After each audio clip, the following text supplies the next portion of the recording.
नमस्कार। आइए सबसे पहले बात करता हूँ आपकी कनिष्ठा उंगलियों के बारे में। कनिष्ठा उंगली, और यहाँ पर कनिष्ठा उंगली को देखता हूँ तो बहुत छोटी उंगली कनिष्ठा रह जाती है। जब इस प्रकार से इतनी छोटी उंगली कनिष्ठा रह जाए तो ये अच्छी नहीं होती। यानी कि आपकी वाणी में कड़वाहट ला सकती है, आपकी सोच छोटी हो सकती है, आप बुद्धि से लंबा नहीं सोचती हैं, आप जल्दबाजी में बोल करके अपने काम बिगाड़ लेती हैं। ऐसी उंगलियों के ये रिजल्ट होते हैं।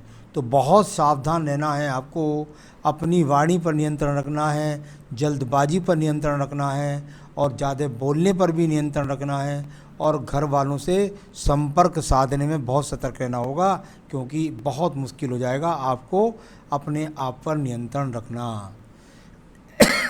अब बात करता हूँ सूर्य की उंगली की। सूर्य की उंगली यहाँ पर यदि देखता हूँ तो छोटी छोटी आड़ी तिरछी रेखाएं इस उंगली को काट रही हैं। यानी कुल मिलाकर के आपके द्वारा आपको कोई विशेष सम्मान नहीं, कोई यश नहीं, कोई ज़्यादा उन्नति नहीं। तो ये इस तरह का यहाँ सूर्य की उंगली का यहाँ पर फल है।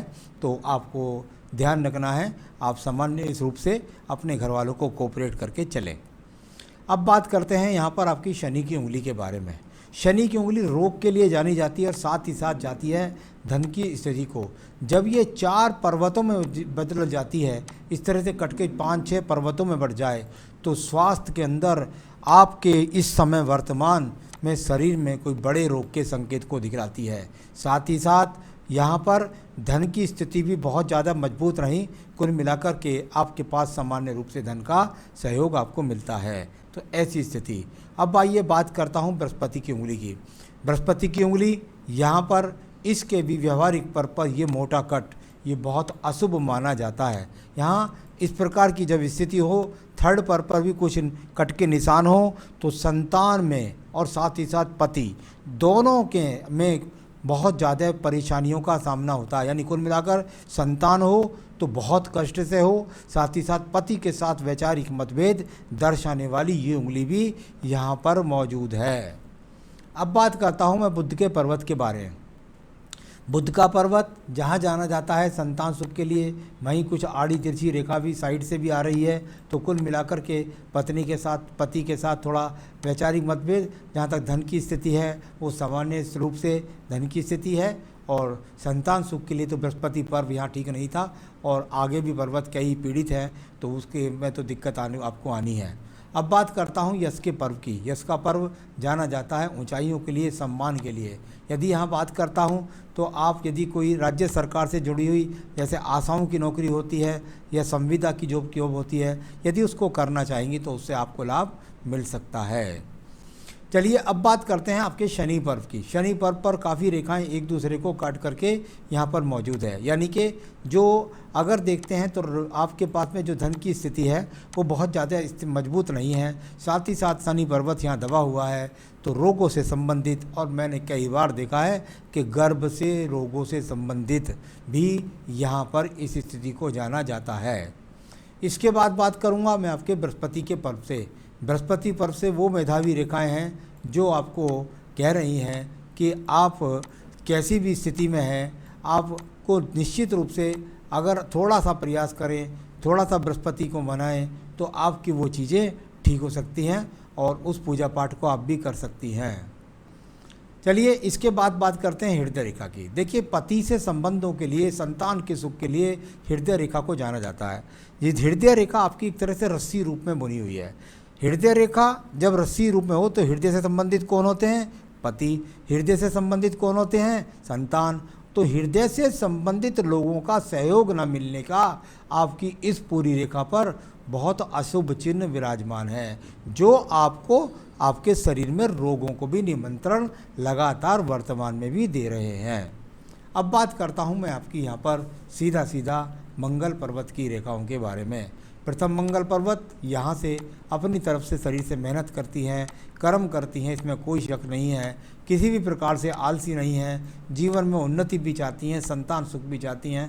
कर्म रेखाएं बहुत मजबूत हैं, बहुत मेहनती औरत हैं, कर्म करती रहती हैं लगातार, इसमें कोई भी शक नहीं है।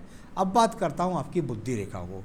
जैसी आपकी हृदय रेखा पीड़ित, उसी प्रकार से आपकी बुद्धि रेखा पीड़ित। यानी कुल मिलाकर के बहुत ज़्यादा मानसिक टेंशन किसी भी प्रकार से जहाँ देखें तो मन के अंदर शांति नहीं है, बुद्धि स्थिरता से काम नहीं करती है, इस प्रकार से दिखने वाली ये बुद्धि रेखा भी बहुत तरीके से पीड़ित है, जैसे कि आपकी कनिष्ठा छोटी वाली उंगली पीड़ित थी। तो निर्णय को आपको साध कर रखना होगा, मानसिक शांति रखनी होगी, अपनी दखल किसी कार्य में ज़्यादा ना करें तो आपको ज़्यादा अच्छा आपके लिए रहेगा। चलिए अब बात करता हूँ यहाँ मंगल के द्वितीय पर्व की। मंगल द्वितीय पर्व, अभी तो यहाँ पर वो रेखा नज़र नहीं आती जिनसे मैं ये कह सकूँ कि आपको किसी मुकदमे का, किसी झगड़े झंझट का सामना करना पड़ेगा, तो अभी ऐसा नहीं है। लेकिन कुल मिलाकर के मंगल थोड़ा सा पीड़ित है, तो आपको क्रोध पर नियंत्रण रखना है। अब इसके बाद बात करता हूँ चंद्र पर्वत के बारे में। चंद्र पर्वत और यहाँ चंद्र पर्वत से निकलती हुई ये रेखाएं इस प्रकार से जो मन के अंदर चलने वाली पीड़ाओं को दर्शाती हैं, यानी मन के अंदर बहुत सारी पीड़ा हैं और उसको दिखलाने वाली ये रेखाएं यहाँ पर दिखलाती हैं। किसी प्रकार का मानसिक रोग के संकेत नहीं हैं। इसके बाद व्यापारी रेखा कोई नहीं, और यहाँ से आपकी डबल रेखा ये इस तरह जाकर बुद्ध पर्वत के लिए चलती है। जब इस प्रकार से ये छोटी छोटी करके बुद्ध पर्वत तक पहुँच जाए इस तरीके से, इसको व्यापारिक रेखा नहीं कहते। इसका मतलब है आप ये चाहती हैं लगातार कि मेरे जीवन में उन्नति मिले, अच्छे साधन मिलें, अच्छे सुख साधन मिलें, तो ये इस प्रकार के दिखलाने वाली रेखाएं मन की इच्छाओं को जागृत करने वाली रेखाएं हैं। तो ये अच्छी बात है और इसके लिए आप प्रयास भी करती हैं। और मंगल रेखा भी आपका पर्वत भी बहुत अच्छा था। आप काम करना चाहती हैं, उन्नति करना चाहती हैं ऐसे, या कभी कभी नौकरी की भाषा भी बोलता है कि मैं काम करना चाहती हूँ, मुझसे कुछ करवाइए और मैं उसमें आपको सहयोग दे सकती हूँ। चलिए अब बात करता हूँ मैं आपकी भाग्य रेखा के बारे में। भाग्य रेखा, और शुरू में देखूँ तो चल करके, और ये भाग्य रेखा लगातार जाकर यहाँ 35 पर, और 35 के बाद उसके बाद दूसरी भाग्य रेखा चलती है, उसे बहुत सारी राहु रेखाएं भी काटती हैं। यानी नीचे भी राहु रेखाएं काफ़ी सारी काट रही हैं भाग्य रेखा को। यानी कदम कदम पर भाग्य कहीं भी आपका साथ नहीं देता। आप कुछ प्रयास भी करती हैं तो उस प्रयास में सभी क्षेत्रों में कुछ ना कुछ अड़चने राहु रेखाएं आकर के काट रही हैं, तो भाग्य को उज्जवल नहीं होने देती हैं। शुक्र पर्वत को देखिएगा, शुक्र पर्वत को इतनी सारी रेखाएं काटें तो ये भी संतान सुख में कमी को दिखलाती हैं। एकाध रेखा होती है तो मंगल रूप में होती है, बहुत सारी रेखाएं होती हैं तो संसाधनों को काटने वाली रेखाओं के रूप में जानी जाती हैं। तो ऐसी संसाधनों को काटने वाली ये रेखाएं, साथ ही साथ सामान्य संसाधन आपके पास है, इस बात को दर्शाती है ये रेखा। अब बात करता हूँ मैं आपकी आयु रेखा के बारे में। आयु रेखा और बहुत डबलिंग होकर के चलती है, यानी कि मोटे रूप से चलती है। और जब मोटे रूप से आपकी आयु रेखा चले तो मन के अंदर बहुत सारे बेचैनी, बहुत सारी परिवर्तन, परेशानियाँ इस तरह को दिखलाने वाली आपके कदम कदम पर यहाँ इन राहु रेखाओं ने भी काट रखा है, मुश्किलें खड़ी हैं। तो ये सब चीज़ें आपके हाथ के अंदर मुझे नज़र आई, इसको हाथ को मैंने आपको पूरा पढ़ के बताया। आयु रेखा का जहाँ तक सवाल है वो आपके जीवन में 74-75 वर्ष है। चलिए अब मैं आपके सवाल ले लेता हूँ। सबसे पहले आपने कहा क्या मैं मांगलिक हूँ? हाँ बिल्कुल, जब बुद्धि रेखा इस प्रकार से बहुत ज़्यादा कटी हुई रेखाओं के साथ हो जाए तो व्यक्ति मांगलिक होता है। तो मांगलिक होना कोई दोष नहीं होता। हाँ, मांगलिक लगता है मुझे, इस तरह की रेखाएं मांगलिक बनाती हैं। मेरे दाम्पत्य जीवन कैसा रहेगा, मेरे पति के साथ संबंध कैसे रहेंगे? वर्तमान की स्थिति में लगभग अगर मैं पढ़ता हूँ तो 3 से 4 साल तक बहुत ज़्यादा आपके पति के साथ आपको अपनी वाणी पर नियंत्रण रखना होगा। बहुत टकरार की रेखाएं बुद्धि रेखा से, हृदय रेखा से, चंद्र बृहस्पति पर्वत से, सब जगह से मिल रही हैं, तो बहुत रिश्ते कड़वे दिखलाता है। बच्चे कब तक होंगे, कितने होंगे? जहाँ तक मेरा सवाल है, बच्चों की स्थिति मैंने पूरे हाथ में पढ़ ली है। मैं आपको पूजा पाठ बताऊंगा, उस बिना पूजा पाठ के आपको संतान उत्पत्ति बहुत मुश्किल है। साथ ही साथ डॉक्टरी देखरेख में चले जाइएगा, वहाँ आपको इलाज कराना ही पड़ेगा, उसके बिना आपको संतान के लिए बहुत मुश्किल है। साथ ही साथ पूजा बताऊंगा, वो कर लीजिएगा, पर उसके बाद संतान की हो सकता है आपको जल्दी से जल्दी प्राप्ति हो। तो संतान में पाने में बाधा के योग हाथ में है। मेरा अपना घर कब तक होगा? अभी आपके नाम से कहीं भी मकान बनने के योग हाथ में 4 साल तक निधर नहीं आ रहे। मेरी वजह से मेरे पति पर संकट आ सकता है क्या? बिल्कुल नहीं।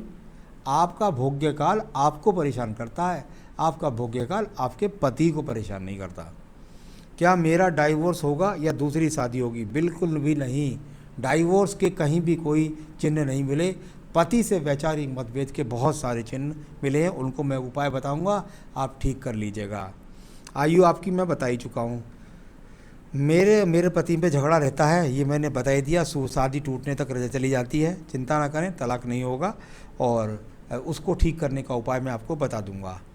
क्या मेरी कुंडली से काल सर्प दोष है? चलिए, मैंने आपकी कुंडली पर प्रकाश डाल लिया था और मुझे लगता है कुंडली आपकी बिल्कुल सही है, जो समय आपने मुझे दिया है, और उसके हिसाब से भी कहीं भी काल सर्प दोष नहीं है, और कुंडली में भी आप मांगलिक थी।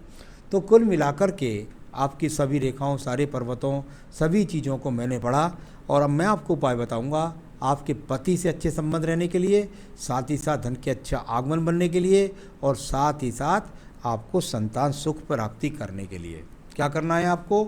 आपको एक उंगली में आपने पुखराज धारण कर रखा है, बहुत सुंदर बात है। अगर ये पुखराज है तो ये आपको पहनना है, नहीं है पुखराज तो यदि ये 5-6 साल पुराना हो चुका है तो दूसरा आप ले सकती हैं, मैं आपको आपके स्थान तक अंगूठी बनवा कर पहुँचा सकता हूँ। आपको क्या करना है? आपको लगातार बृहस्पति का अगर व्रत नहीं रख सकती हैं तो बृहस्पति के पूजा मत छोड़िए। उसके लिए कोई साल भर नहीं, 2 साल नहीं, जब तक संतान सुख ना मिल जाए लगातार आप बृहस्पति के व्रत रखें, उससे संतान का सुख भी मिलेगा और पति का सुख मिलेगा। तो बृहस्पति का व्रत ना रखें तो बृहस्पति का कम से कम आप जो है व्रत कथा उसकी सब पढ़ सकती हैं और व्रत रख सकती हैं, तो बहुत ही अच्छी बात है। तो कम से कम उसको आपको पढ़ना तो बृहस्पति की कथा को लगातार आपको है लंबे समय तक। साथ ही साथ आप रोज़ाना कम से कम 5 माला का जाप करें। ओम ब्रह्म बृहस्पति नमः, ओम ब्रह्म बृहस्पति नमः, ओम ब्रह्म बृहस्पति नमः। इस 5 माला का जाप करेंगी तो आपको संतान सुख भी मिलेगा जल्दी से जल्दी, और पति का सुख सहयोग भी मिलेगा। आपको एक पूजा जरूर करनी पड़ेगी, षष्ठी देवी का स्रोत है, वो मैं आपको लिंक करके भेज दूंगा, और बाकी किताबों के द्वारा या आप गूगल के द्वारा उनकी आरती, उनके लाभ क्या क्या हैं उसको पूरा पढ़ सकती हैं, तो आप जान सकती हैं। फिलहाल तो मैं स्रोत आपको भेज दूंगा। षष्ठी देवी का स्रोत आपको नित्य अपनी पूजा में शामिल करना पड़ेगा संतान प्राप्ति के लिए। इतना करें, जीवन में सुखी रहे, यही मेरी शुभकामनाएं। नमस्कार।